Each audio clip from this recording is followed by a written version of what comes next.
My name is Glenn Reynolds, and we've been in Durham for 16 years now. And I'm Sandra Reynolds, and I've been here with my husband Glenn for the whole 16 years. We've been married 43 years. Well, we have two daughters, Evelyn Johnson and Tracy Coppage, and they both live here. Evelyn lives about 3 blocks away, and she has 2 children. And Tracy lives in town.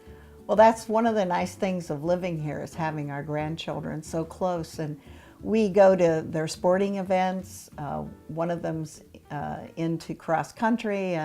The boy plays football. So we go to their games. We see them in activities at church. And we also are able to be together on holidays and birthdays. We're able to be involved in a lot of their school things too. We do proctoring for end of grade testing and those types of things. Church activities that we all share. So our oldest daughter's director of a preschool and after school. We do a lot of activities on different committees and things at church. Doing some things with Habitat for Humanity, the food pantry locally. Our church is involved in those things, so staying involved in that type of thing. It's not an official volunteer, but I ran cross country in high school and college, and my granddaughter's doing it now in middle school. So I really love to go out there and encourage the kids and go around the course and just, give them advice whether they follow it or not. I think that's, I've really enjoyed doing that the last couple of years. I haven't given up running myself, so there's a couple of things that have caused a brief hiatus in that, and that's one of the things I want to start getting back to again. But music for Sandra has been part of her life, and that's really been part of mine all along, is recreational, running and activities like that. So, as a young couple going into the Navy and then raising a family in the Navy, one of the things we did each duty station was we got involved in the chapel or the church. When we were overseas, of course, there was just the Navy chapel, and that got us into the community and got us established, and we met people that way, which besides just being at work. And that offered an opportunity for Sandra. She was choir director several times when we were overseas of the chapel choir. I love music, and it's been a part of my life, I think, forever.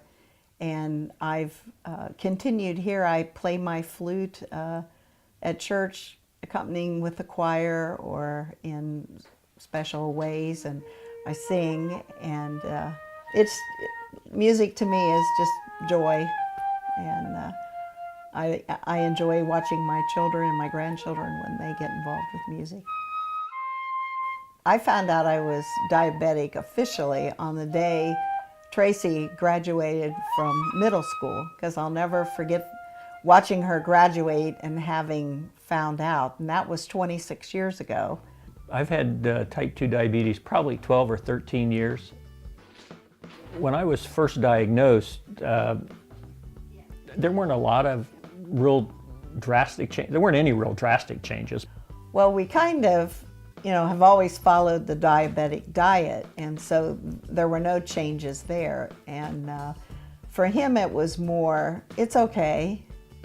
I've lived with it all these years, and, I'm still able to function and do what I want to do pretty much. And the new reality was, well, maybe I can't eat a whole pumpkin pie. Now maybe I should only eat half. Or, it's just moderation. And knowledge is power. And the more you learn about what is going on in your body, the more you know what is good for you to do. For us, both, dealing with diabetes, Sandra is much more knowledge. She's the researcher. I get different magazines that talk about diabetes. I get different things online that daily give me little tips or tell me about, how to live better. And sometimes a new recipe. Sometimes not. Sometimes not.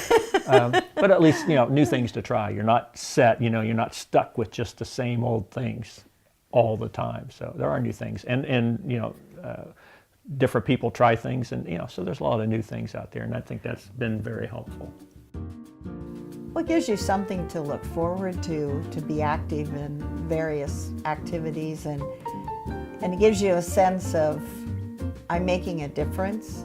in the world. And I have a saying out in the kitchen that says, you know, what will live on, you know, after you're gone? And I try to live by that, you know, I want to do things that give back.